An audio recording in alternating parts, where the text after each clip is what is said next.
en el gabinete, pero sin embargo la gente ve a otra presidenta. Sin duda, yo creo que, a ver, ¿cómo decirlo de la manera menos dura posible? La muerte de Kirchner fue una bendición para el kirchnerismo, no para la presidenta en términos personales ni para su familia, que no se entienda mal esto, y todo mi respeto a ese dolor que creo verdadero, y que juzgo verdadero, sino, usted sabe que el kirchnerismo estaba en picada, y la muerte de Kirchner, como las encuestas de Poliarquía y otros encuestadores lo marcan, hace que en días la presidenta suba 20 puntos en la opinión pública. Ella hace una muy buena combinación, que no creo que sea un cálculo, sino que hace una muy buena combinación de dolor y de presencia pública y de hacerse cargo de la cuestión.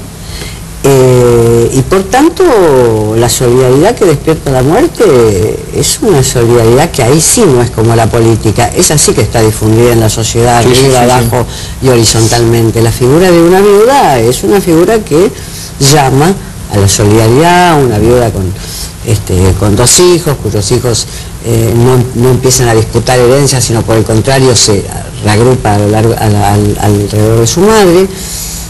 El cambio de imagen de ella, que la favorece enormemente, no vamos a hablar de frivolidades respecto a una muerte, pero digamos también que el cambio de imagen de ella la favorece extraordinariamente. No se enoja, no se enoja. Pero de imagen física también. Sí. Digamos, cuando uno juzga a un político, juzga esa totalidad. Por tanto, la idea de que es una viuda que va a conservar el patrimonio, y que lo va a conservar de manera sensata, el patrimonio que le ha dejado su esposo, y que lo va a conservar de manera sensata, que su esposo ha dejado ese patrimonio en manos confiables, todo lo contrario de lo que había sucedido con la otra muerte que tiene el peronismo, que la muerte de Perón, que había muerto en el peor de los momentos, en el cual su patrimonio no podía ir hacia ninguna parte. Bueno, yo nunca compartí la comparación que se hizo en algún momento, y algunos periodistas, entre Isabel Perón y Cristina Kirchner. No, es disparatado. Es disparatado. En capacidad intelectual, en experiencia política, en trayectoria, en todo. Y en la idea de que Néstor Kirchner y Cristina Fernández eran una sociedad política. Isabel Perón y Perón no eran una sociedad política. Sí. O sea, ellos eran una sociedad política, no importa qué los uniera además, el amor, la vida, los hijos, no me importa, eso es parte de su vida privada.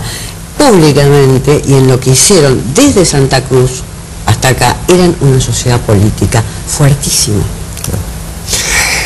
La oposición no le ayudó un poco al gobierno, digo, a la presidenta en este momento, pero también al gobierno en general, porque vemos que la oposición tiene dificultades serias como para encontrar, a partir de estos 6 meses en los que la presidenta creció, la oposición tiene dificultades para encontrar un camino.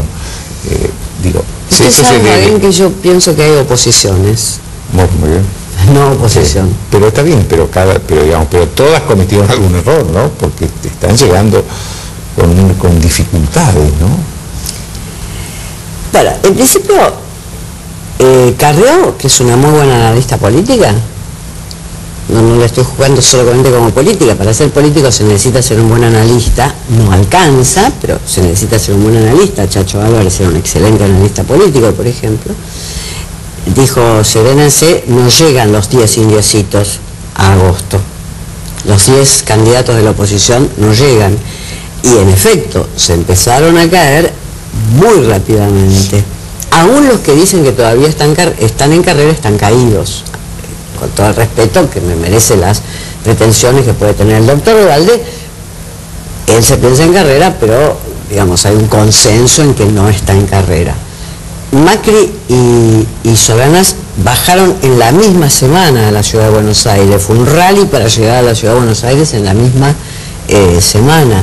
Por tanto, la idea de que había muchos candidatos que tenían que acordar, uno dice, ¿por qué no eran tantos los que tenían que acordar? La predicción que hace Carrió, quiero decir análisis, hipótesis, para no usar la palabra tan antipática, es que no iban a quedar tantos para acordar, y que es más sencillo acordar en una mesa más chica, hacer el gran acuerdo en un núcleo de oposición, y después que, bueno, el que quiera se sume o no se sume a eso después de un segundo acuerdo. Pero me parece que no iban a llegar 10 como en la famosa novela de Agatha Christie, no iban a llegar los 10 indiecitos, los muñecos comenzaron a caerse y fue muy acelerado eso. Bueno, de Tasneve fue el primero que cayó. O sea, lo voltearon, o sea, lo volteó los votos. Sí, cayó en el sentido de que, bueno, el destino decía que no les daba la figura para esto. Lo de Macri se podía pensar. Entonces, ¿por qué acordar con el PRO, que no se sabe muy bien cuáles son sus propuestas nacionales, antes, cuando Macri 6 meses después iba a decir, no, en realidad mi vocación es Buenos Aires y voy a ir a Buenos Aires? Claro. Uno voy a preguntar, ¿cómo imagina entonces, estamos dando por supuesto que si la presidenta es candidata, porque todavía no dijo que sí, pero seguramente va a ser, ¿cómo imagina un próximo periodo kirchnerista? Bueno, ¿con reforma de la Constitución o sin ella? Alberto Fernández dice que no la va a proponer, pero no sé, la conoce más que nosotros a Cristina. Porque los Kirchner habían inventado un loop extraordinario. Primero uno, después otro. Eso era extraordinario. Es como el loop tucumano, que es que si el vicegobernador pasa a ser gobernador, y el gobernador vicegobernador, y así. Era extraordinario. Por eso pregunto con reforma sin ella, porque si hay reforma, si logran una mayoría en el Parlamento, en las elecciones, va a ser difícil, pero si hay reforma no hay problema. Si no hay reforma, la sucesión se va a empezar a discutir el 11 de diciembre. Como usted sabe, en cualquier país, no es solamente un rasgo argentino. No, en Estados Unidos. En Estados Unidos pasa eso. La sucesión se va a discutir el 11 de diciembre. Eso lo sabía Kirchner, por eso había inventado esta sucesión dentro de la sociedad familiar, y esto lo debe saber también ella. Te agradezco mucho, Beatriz. No, gracias a usted. Una pausa.